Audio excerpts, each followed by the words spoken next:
All right, I just want to remind everybody, welcome to the regular meeting of the Board of Trustees. We wanted to note that this meeting is being broadcasted on NUSD's YouTube channel at the direction of the board. The broadcast may capture images and sounds of those attending the meeting. And all trustees are present except for Trustee Gasson. She is ill this evening, so she won't be joining us this evening. I will turn it over to Trustee Jacobson to do the closed session announcements. The board met this evening on 3 items in closed session. 1, with every respective business to be discussed in closed session pursuant to Government Code 54957.1, conference with legal counsel. Settlement of pending litigation, we met on 2 items. On August 22nd, 2023, a majority of the board in closed session voted to approve a settlement agreement with the parents of statewide student identifier number 10000574436, who asserted special education claim against the district. The board approved reimbursement for services in exchange for release and waiver of claim against the district. Trustee Millerick made a motion to approve the settlement agreement stated above. Trustee Lametta seconded the motion. We will now do a roll call vote. Trustee Butler? Aye. Trustee Gasson is absent. Trustee Jacobson, aye. Trustee Lametta? Aye. Trustee Mack? Aye. Trustee Millerick? Aye. Trustee Pickus? Aye. Thank you. Second item, with respect of every item of business to be discussed in closed session pursuant to Government Code 54957 and 54957.6, conference with labor negotiators, Francesca Whitcomb, Executive Director of Human Resources, employee organization California State Employee Association, this was information only. And last, with respect to every item of business to be discussed in closed session pursuant to Government Code 54957 and 54957.6, conference with labor negotiator Francesca Whitcomb, Executive Director of Human Resources, employee organization Novato Federation of Teachers, was also information only. Thank you. Thank you for that. Let's move on to approving our agenda this evening. It stands as is. There's no change in the order.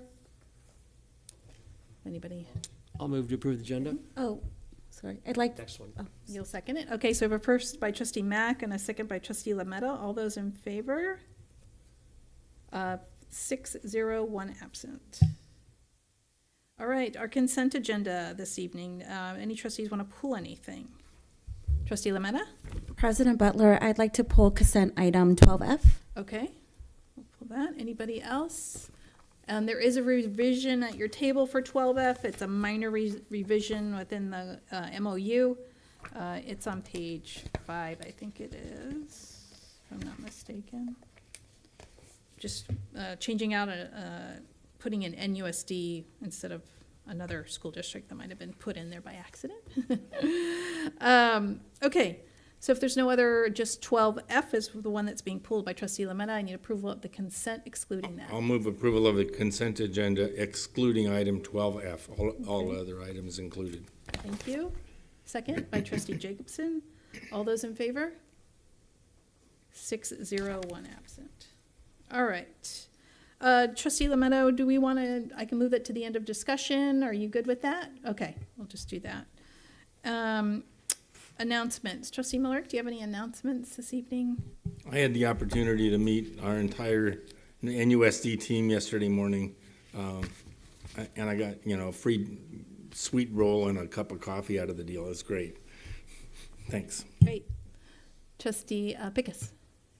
I had the opportunity with my daughters to go to the Linwood Jumpstart today, and I know that families all over Novato are going, and there's just an excitement in the air, and it's so fun. And I know that our teachers and our custodial staff and our counselors are working so hard right now, so just really want to send some appreciation to our wonderful staff, and good luck this week. Thank you. Trustee Lametta. Good evening, everyone. Last Tuesday, I was volunteering at the farmers market with Dr. Larson and Mr. Larson. So just want to thank Leslie and everyone who helped that evening. I know it was really hot. I got a chance to meet little ones mostly from San Ramon Elementary School. I was also at Jumpstart, so the PTA did a wonderful job having different booths from the community. So I got a chance to meet teachers, parents, and community members. I also attended the NUSD opening day event yesterday, And I just want to say, Dr. Smith, your speech was really great about working as a team in the district, bringing everyone together. So everyone did a wonderful job putting that on. I also signed up to take the boat surge workshop. So hopefully I get something, I hope to learn more things. And I will report back and hopefully recommend that to other trustees and other elected officials in Marin County. Thank you. Trustee Mack? Nothing to report. Trustee Jacobson? I went to opening day yesterday. It was wonderful to see all of our teachers and staff there together, getting excited for school to start. I want to thank all of our staff that were on site over the summer doing lots of work. And I know all of our teachers were thinking about school even when they were vacationing, and I appreciate that. And I'm glad that we're all back together again. I was in a meeting with the city, I think since our last meeting. I don't remember. That's all I have. Thank you. What'd you do at the city? I as well did opening day. That was a great kickoff to start the school year. It always is one of my favorite things to go to, and the staff did an amazing job. Thank you for leading all that, and it was just a great day to kick it off. New staff orientation, Trustee Jacobson and I did that as well. That was the week before, last Friday. We have quite a new staff in the district. So they were all getting acclimated with all the things they need to know. And then I just want to do a shout out, not a shout out, but I want to take a moment to remember Paul Meany Sr. He was known as the Candy Man and a well-known community member and a Novato High girls basketball huge fan, him and his wife. He passed away last month. So I just wanted to acknowledge that. And he drew posters for each basketball player on the girls team just to put their name and some encouraging words on each poster and root for each player. He did it through it says in his obituary, like the 80s and 90s and some of the 2000s. So for a very long time, that he would go over there and watch them play basketball. He was also honored at Novato High with a Block N Award back in 2014. I think I actually remember, I never met him, but I think I remember reading about that or hearing about it. So a huge contributor to the sports at Novato High and just an all-around great community member. So I just wanted to take a moment to acknowledge that. That's it. So to echo, opening day I thought was a huge success thanks to the team. There's that word. Just a really wonderful turnout from what I understand. I didn't have anything to compare it to, but the word on the street is that it was really a remarkable turnout. And the spirit was just very, very positive. We want to congratulate Christina Hawkins, Marin County Teacher of the Year. We couldn't be more proud, and we're so grateful for her and all that she's done and continues to do for students, families, and her colleagues. Right, how much support she provides to the whole SLP team. We will be celebrating Christina with a more formal, robust presentation at a future board meeting. 2 alumni spoke at the event. Jenna Nottingham a graduate from maybe 2 years ago from San Marin, and then Isaac Garcia Velasquez from Novato High. I was walking around on the sites for the rest of the day, and they kept saying, "Did you hear him say that? And did you hear her say that?" And just that what they say is always sticks with us, because what they have to say is such a culmination of their time with us. And it was really just great. And thank you to the 2 principals and assistant principal who coached them and helped get them there to the event. Over the next 2 days, or over the last 3 days, I guess tomorrow included, Julie, Josh, Franny, Mike, Saisi, and we've been visiting various sites just to check in. Sometimes I'm like, they don't really need us, right? But maybe they appreciate seeing us. But sometimes we show up and they're like, something wrong? And it's like, no, nothing's wrong. We just want to make sure, just see if you need anything. So that's gone over really well. And all the sites are just doing a remarkable job getting ready. And they have big events. Today was like a big opening day kind of for the kids. Let's see. Super excited for Thursday. And we thank all of our team, just like Julie said, for working all summer to get ourselves to this point. It sounds like sports are underway at our high schools. Can't believe it. They start earlier than the rest of school. So good luck to all of our athletes, including their cheer squads, as we move into our first competitive events. And just a couple updates on construction. Novato High School pool will be completed by mid-September, the latest. HVAC systems are getting calibrated at all of our sites. This, so Novato Hill and Lusetton and a little bit at Olive. And then San Jose Middle School had a lot of work done as well. So that's all. Thank you. I don't have any non-agenda public comment, so we'll move on. Discussion action, so we'll go right into that. This is 11A. This is the acceptance of the Novato Federation of Teachers' initial proposal for reopeners for the 23-24 negotiations. Oh, there's nobody here from them? They're not here? Oh, they're getting ready for the school. I know, but usually they have. Mariah's usually here, or at least They somebody. are busy, Yes. busy. Yeah, so the first item here, this is just acceptance of NFT's initial proposal for reopeners. Just to review, in a normal, regular negotiation cycle, compensation and benefits are typically reopened, as well as 2 additional articles for each party. So NFT is reopening Article 3 and Article 9. In addition to 16 and 17. So. Okay, board members, any questions? Otherwise, we will, I'll move adoption of the acceptance of the proposal. okay. Right, you need a motion? Yep, I need a motion. First by trustee Millerick, a second by trustee Mack to accept the district's initial. No, the NFT's Oh, this proposal. is the district's initial. Okay, yeah, this is NFT's initial proposal for reopeners, yes. Okay, thank you. All those in favor? 6-0, 1 absent. Okay, moving on to 11B. This is our openers and NUSD's openers with Novato Federation of Teachers. Yes, and so similarly, in addition to compensation, Article 16, and employee benefits, Article 17, we are proposing reopening Article 8, professional responsibility, and Article 10, evaluation. Okay, same thing, just our I'll first. move acceptance of the NUSD openers. First by trustee Millerick, a second by trustee Pickus. All those in favor? 6-0, 1 absent. Okay. This is 11C. This is approval of the revised declaration of need for fully qualified educators for the 23-24 school year. Yes, and this is a revision. You already approved our declaration of need, I think, at one of the early June meetings. And we just have to submit a revision because we are adding, I almost can't even believe it myself, but we are adding English and music to that list of single subject areas,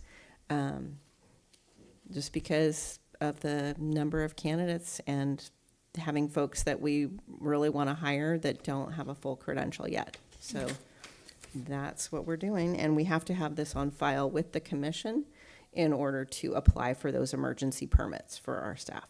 Okay, thank you. Trustee Millerick? So in the ghost of Cindy Clinton, who would always question anytime we had less than fully qualified instructors, in the last category you've identified English and music, and it's because you found better candidates.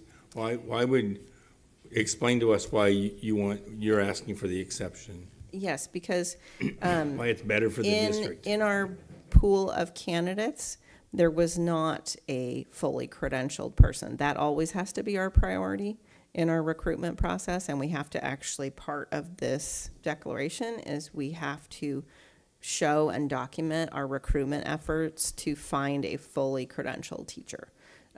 So believe it or not, of the pool of candidates that we had, the most qualified people for these positions did not yet hold a credential. And they're entering a program, but it won't be until like at least the spring. And so they have to be on either a provisional internship permit or a short staff permit. Okay, I'll move approval. Okay, so we have first by trustee Millerick, second by trustee Pickus. All those in favor? 6-0, 1 absent. Okay, we're moving through this. 11D, this is Board Policy 0460, the Local Control and Accountability Plan. This is the board policy and the AR coming together. Great, thank you. I'm bringing you some more board policies here. For Board Policy 0460, the Local Control and Accountability Plan, there's some updates to this policy. It's been adopted previously. The big updates are basically by January 31st, 2025, if the district is identified by the California Department of Education as requiring additional supports regarding the outcomes for our students with special education, we need to create a new plan. So it's called the Individuals with Disabilities Education Act, IDEA Addendum. So if we are identified, and we could be identified if we have disproportionality, we're over-identifying students of color, if our outcomes are not productive for our students, that would be a concern, and we would have to do this new addendum. And then if we do that, it's very similar to the LCAP process as well. We go through, we do a plan, we get input, and it's adopted in addition with the LCAP. The second update is that on our LCAP Parent Advisory Committee, we need to include at least one parent or guardian of a student who has been identified as having special needs. And the final new update for that policy is that beginning July 1st, 2024, districts that serve middle and high school students, so that's us, we must include 2 students as full members of the existing Parent Advisory Committee. That's the big update on that one. Do you want to do them both? I'll do them both. Yeah, let's do them just both. keep going. Keep going. And then the AR, this is a first read for the AR. And basically, it's kind of a little bit redundant, but again, beginning July 1st, 2025, if we are identified as having a need of an improvement plan, we need to create our IDEA addendum. And the AR basically just goes on to say it's very similar to the processes of the LCAP. It outlines the processes, the metrics, and all the details that we need to have regarding posting and access to parents. Any concerns, questions, comments on these two policy, or board policy and AR? Okay, so it's to approve the board policy and to approve the revision, and that'll be done. And then the approval for the AR this is for the first reading. The second reading will come back on the 12th under consent. No, I think we can do them together. It's okay if I just say move to approve. Yes, because that's what's in the staff's recommendation is those two things. Okay, so we have a first by trustee Mack and a second by trustee Jacobson. All those in favor? 6-0, 1 absent. Okay. Just make note of that. All right, moving on. It's still Julie. Go right ahead. Okay, and this one is these are both for the BP and AR for before and after school programs. These are both first reads. And basically, the board policy discusses how the district will support and provide learning opportunities for students beyond the regular school day that enhance and support the regular education program in a supervised environment. And it kind of lists out all the specific details that we need to meet. And the AR kind of gives a good overview of the program's requirements. It discusses program elements, nutrition requirements, staffing requirements, hours of operation, admissions, attendance, early release, summer intersession, volunteer requirements, and reports. And it talks about providing access to our students. So any comments? Just one quick thing. I know on the funding side, we're up through 6, but this covers up through 9, I guess. Yes, Okay. yes, it does. Right. So if we were to, at some point, have a 9 through 12 program, it's called the asset program. That's something, I kept it in here just in case that's something that we someday become identified for and could address. In terms of our ELOP programs as well, we focus TK6, but Right. there can be 7, occasions 8. where we can put it to other grade levels if we've done our due diligence and offered it to all of our unduplicated pupils and their families. Yeah, just make clear, I really want to see us work on 7, 8s as well, but yeah. So I'll move to approve. All right, first by trustee Mack.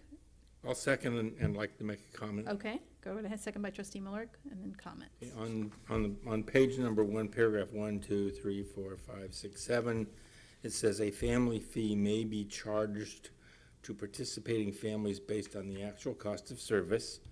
The next paragraph says, however, for assets program, a family fee shall be waived or reduced for families with students who are eligible for free or reduced price meals. My understanding is first we're feeding all the kids in this district. We don't have a free and reduced carve out. We serve lunch to everybody. Correct. Okay, so this language is a little But confusing. it's because it's the after-school program. So the Right. meals would go during the day, and then the nutritional requirement is in the afternoon, so that we would have to ensure that we were providing a snack in the afternoon session, not during regular school So in hours. this program, do we still identify free and reduced families separate from? Yes, and in we order don't to currently administer- have an asset program. We don't, so at this time. Oh, so we don't have an asset program. So the only operative paragraph is this family fee may be charged to participating families. So how, this is permissive, it isn't required. What's our plan for, I mean, maybe we're just looking at policy tonight and we haven't even got a plan. There you But what do you know, so maybe I'm getting ahead of this, but the question is, what's this district's intention in terms of building these programs and then making them open, economically accessible to all families? And maybe I'm ahead of the policy conversation. But- It's a discussion we need to have later, but But so. no, but just in general, so if we're offering a program, then we have to ensure that any family who meets the criteria, any of our unduplicated pupil families, are offered a spot in one of our after-school programs. There is, however, how kind of we're working right now, for example, with the YMCA, folks can use a sliding scale depending on their needs. And so this policy right now specifically is focusing on unduplicated students, that they receive the services for free. However, if there were other programs that were open, like the YMCA, they are allowed to do they would serve all our unduplicated students, and then they can charge a sliding scale fee for students who don't qualify under the free and reduced applications. Okay, so I'm. Jumping ahead a little bit, but Yeah, that's that's what I just think. I kind think of we're what the okay with this example is. policy, but I would like to have the conversation about what this district thinks is the right way to serve our community in terms of managing cost. So with that, I've seconded it and I'll vote for it, but I'm interested in the ongoing conversation. Oh, sorry. Okay, so we have a first by trustee Mack and a second by trustee Millerick. All those in favor? This is for the first reading. 6-0, 1 absent. Okay, that was for both. Next item is 11F. This is approval of the actuarial analysis, the retiree health benefits, GASB 74-75 report. Yes, in front of you is the GASB 7475 report. It is a required report. It is done in full every other year. So last year we did in full. If you look on the front page of the actuarial report, it says valuation date is June 30th, 2022. You already approved that report last year. Then in the interim years, we do what's called a roll forward valuation, which what this is. That is just a trend analysis. So they look at the trend, spit out a number, and we have this report. Then next year, the current year we're in right now, we will do another full valuation. So we ask for your approval on this item tonight. Trustee Millerick. So for clarification, because I've seen these 100 times, but other people haven't, the retiree health program that we're talking about is NUSD's commitment to carry health benefits for teachers from the retirement date up until age 65. So is that a correct statement? Yeah, that's part of it. There's multiple pieces to it. I guess what they really want to put forward is that it's not PERS or STIRS.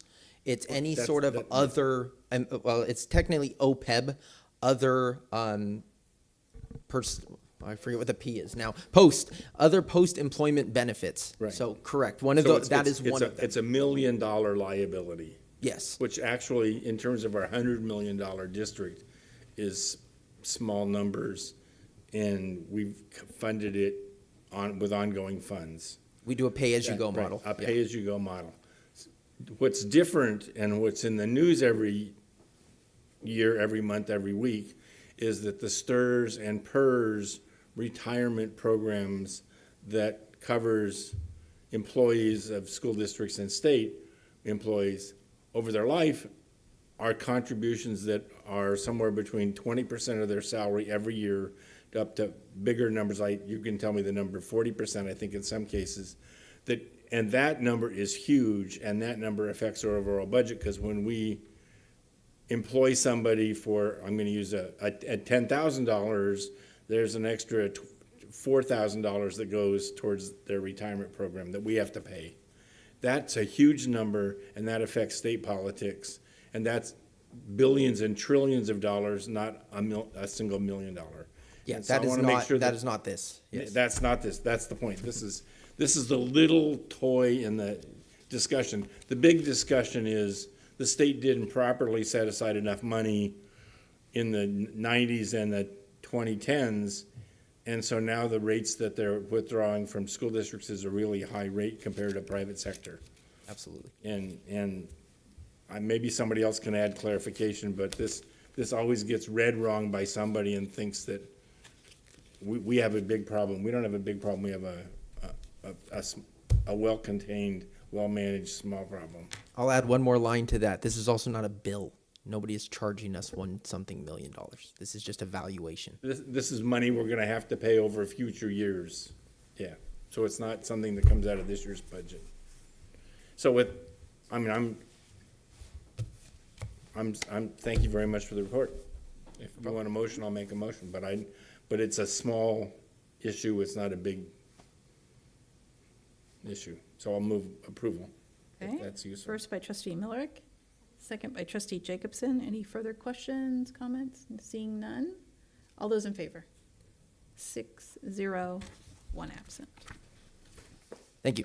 Fastest meeting ever. We're on our last items. Oh, 2. Yes, thank you. Yeah. Gosh. So maybe not. Okay, a discussion of our board committee assignments. This is a board discussion. You have it in front of you. Trustee Jacobson's going to run this item. Okay, so there are many committees throughout this district that our group of board members sign up to be a part of and to then report back to the rest of us about. We have the list here. Are there any changes that anyone would like to see made from the current list? Yes, trustee Lametta. I saw that there was a new committee, the Student Wellness and Health. I'd like to add my name to that committee. Great. Anybody want to be an alternate to that? We should have an alternate, right? Yeah, plus an alternate. So, Yeah, I'm interested in being okay, an alternate. yeah. Assignment of days, maybe, can we have 2 alternates, just depending on days? Say, interested? I'll be a second alternate. Okay. Great. Should I bring up the housing thing here? Yeah.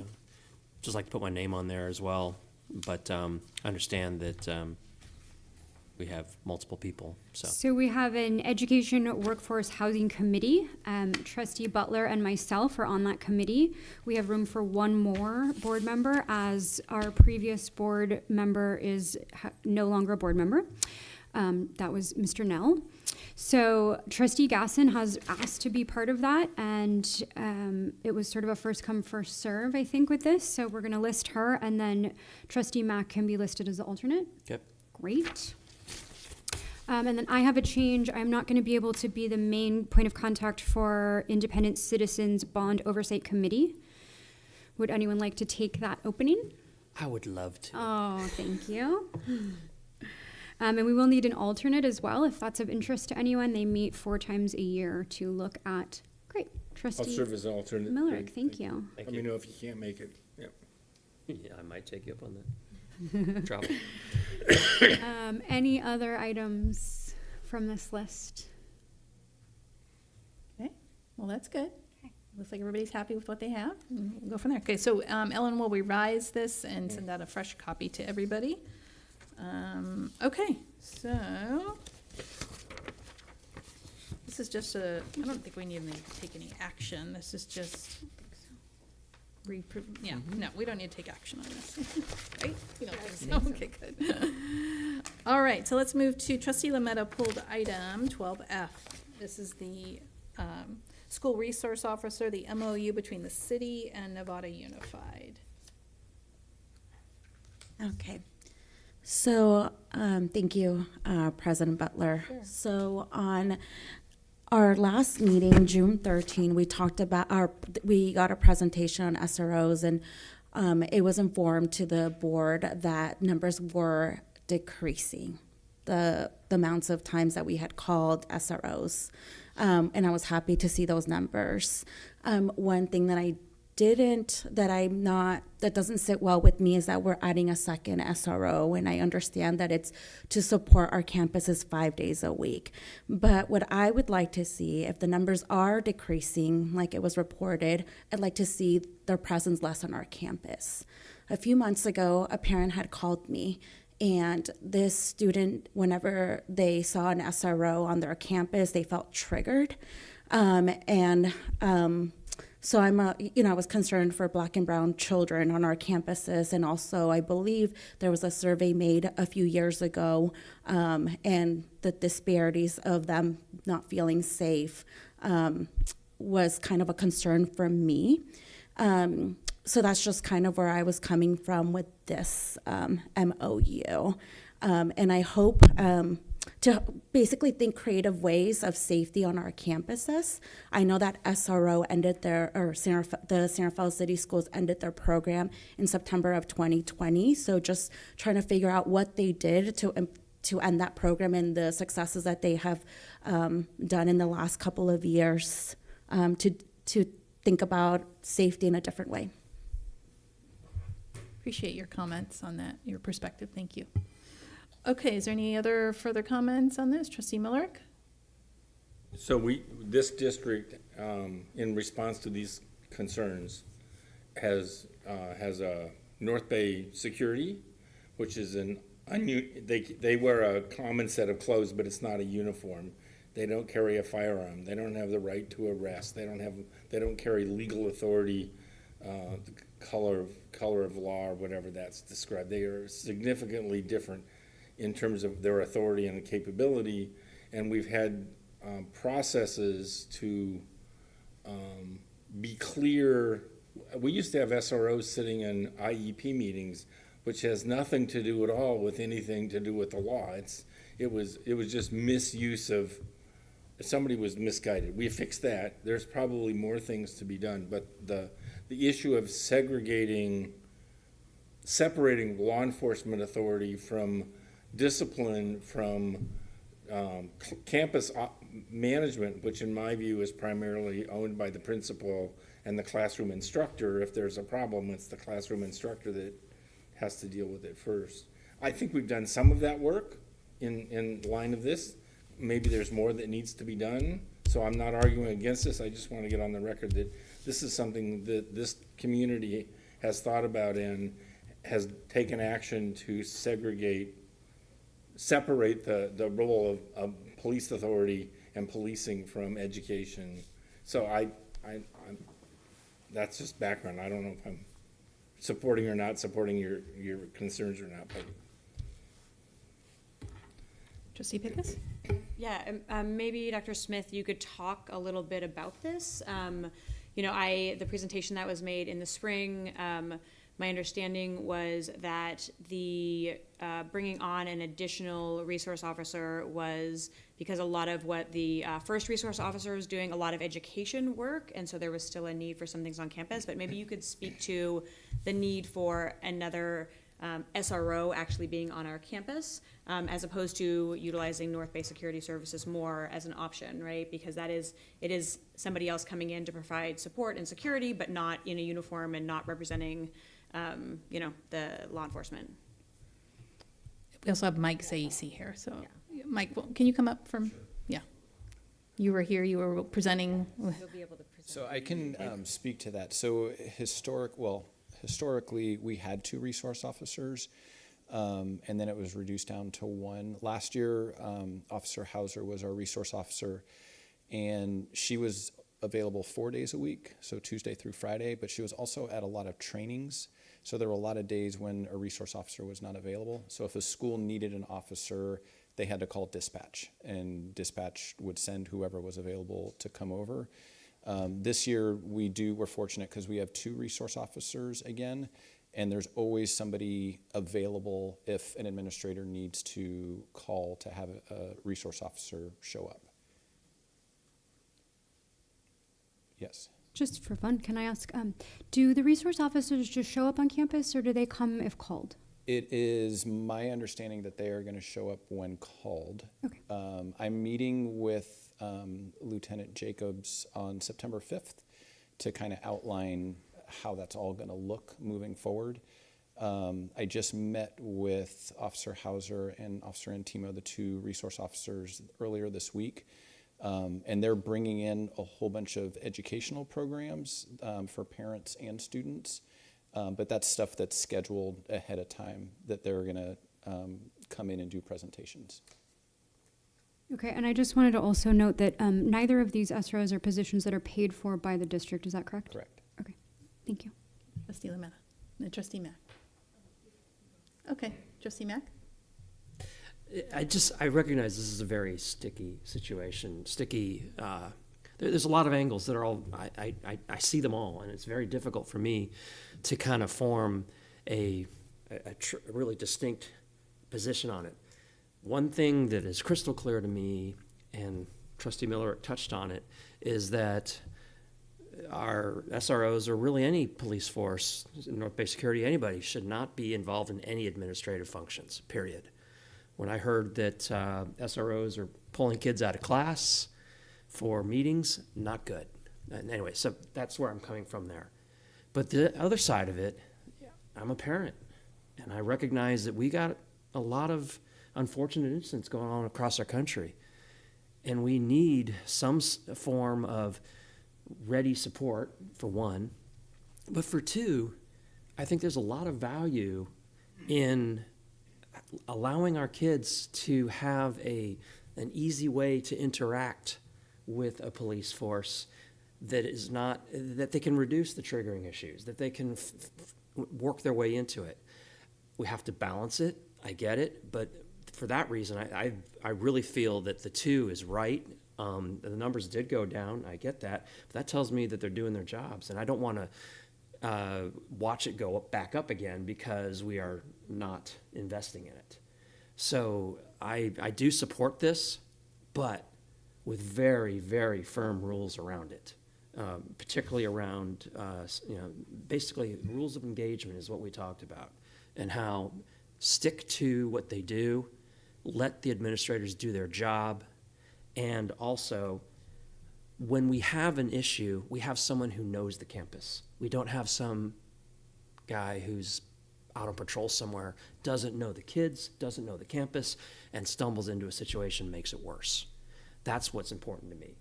It's really important to me to have a resource officer who knows the culture, knows the students, and it's also to have the right officer, of course. We don't want an officer who's making things worse. But I do have faith that the police department understands that, and they're staffing it properly. To the extent that is an issue, we definitely need to be on top of that, but I know we will be. So long and short of it, I do support the SROs done right. And I think this is getting us there. We didn't have this before. And if I can just add, I think we did quite a lot of work last year with the administrators around the discipline matrix and when is the right time to call an SRO, which was not clearly identified prior to that. So just wanted to add that. Trustee Lametta? Yeah. Yeah, in the 2002-2003 SRO activity, we had 426 number of service calls that SROs responded to. I'd like to see the data. I think I asked for the data last June, and I just want to, for the record, I want to make sure that we understand the categories of why the schools are calling. I was told that it has nothing to do sometimes with students, so then why is it part of the SRO activity. So I'd like to understand a breakdown of what's happening in our school districts. Yeah, and they do have an annual report that is not completed yet, but it is going to be completed soon. So we would be able to provide that for you. That'll have that information Yeah. in there. Yeah. Okay, a couple more, and then we'll come to a conclusion here. Trustee Pickus. Trustee Mack, to your comment, I think one of the rationale for having SROs on campuses is frequently so that it's a great way to build trust between our students and police officers. I think that's a bad way to look at the situation. I think dentists are also really great. We should build trust between dentists and our kids, but we don't bring dentists on our campus. There's plenty of community organizations and individuals who we want our kids to be exposed to, and we don't bring them on our campuses. And I think when we think about, we want our kids to feel safe, we want our staff to feel safe, our community to feel safe. I think the we in that statement is like, we want our kids to feel safe, so we want officers available to us. I think that's a very white perspective. I think black and brown families feel less safe with that, and I think that's important to remember. So I wanted to just address that, because I think that is a common talking point, which I don't know, it doesn't resonate for me. Moving forward, I think I would appreciate if, when we're kind of outlining those interactions, I think that having resource officers when they are called, I mean, I know we utilize North Bay Security Services frequently, and they do really great work, and I love that they are not officers, but they have many of the same, they have that knowledge base. So I would love to see us utilize them as much as possible. And then I think it would be interesting to look a year from now at, do we need that second resource officer? What functions are they providing? And are they providing educational pieces or trainings or services that could be provided by someone else? And if that is something that could happen, can we look to other community-based organizations where, some of our populations already have great positive relationships with them? I don't know what Center for City Schools are doing, but I think that would be great to kind of compare notes and see what's happening. The presentation last spring I thought was really informative. It seems like there's great things and a lot more structure is happening. One comment that came up was, we're reduced, like there was, however many calls there were made, and some of those calls, a teacher isn't sure what to do, so they'll pick up and call, the SRO, Lori, is it Lori, right? Yeah. Right. And my question is, a teacher should be calling an administrator, not calling a police officer. And so I think streamlining some of those practices, I think would be really helpful, and kind of getting the data, why are those calls being made, and making sure that we don't necessarily have SROs on our campus unless we've called them there for a specific purpose. That would be something that's important to me. Thank you. All right, appreciate all those perspectives. Trustee Millerick, and then we'll... Yeah, it seems to me the work we did last year and the year before in terms of defining the work to be done and the outcomes that we're looking for is foundational to what we're doing. And that with our new superintendent, that work is not done. What I'm hearing is it's not done. The structure of defining when is it appropriate for a police officer, when is it appropriate for North Bay Security, when is it appropriate for the teacher to lead, when is it appropriate for the vice principal in terms of discipline to lead. Those roles need to be clarified. My own daughter who teaches has told me stories about when that gets messed up, how awful it turns into a mess when it should have been very simple because the rules should have been there. So I hear that we need the officer for this year, and we need more structure, and the work that you've been leading needs to continue. I clearly want to know, I mean, we live in a community where many of our families work in police or first responder roles. Clearly this isn't them and us, this is all us, particularly here in Novato. We need to figure out the problem and understand it in Novato way before the rest of the country figures it out, because we are right smack dab in the middle of this. And everybody in this town expects if there's an incident on a campus, as we add security cameras or other security measures, if something goes wrong, we expect a large response in force by people who will put their lives at stake to make sure our kids are safe. So there's clearly roles. It just seems to me what the work before us now is to clarify those roles. So I would invite them to the table with this proposal and to commit at the highest levels of this district to clarify that role and process. And maybe we can be one of the leaders in this country as we work our way through this obvious public concern, because different populations have very different opinions about people who carry a firearm on their hip. So I will vote for this tonight. Okay, so this is a proposal for a 2-year MOU between the city and Nevada Unified for 2 school resource officers. And there's no cost to the district, that's a reminder as well. So I would need a motion if anybody would like to just.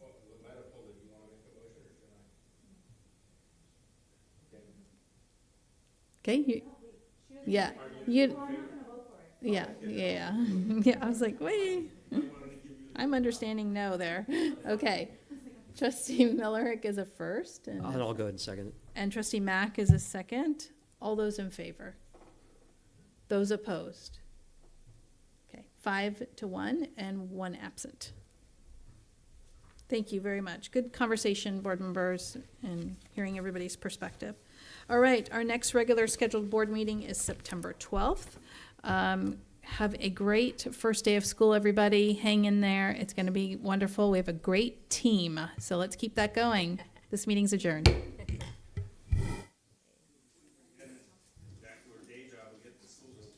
That's right, exactly. Sites are working hard, they're doing great. Oh, blue ink. Yes.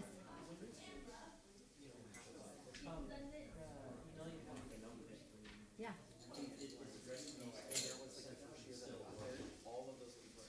I can send it out. I'll put it in weekly update.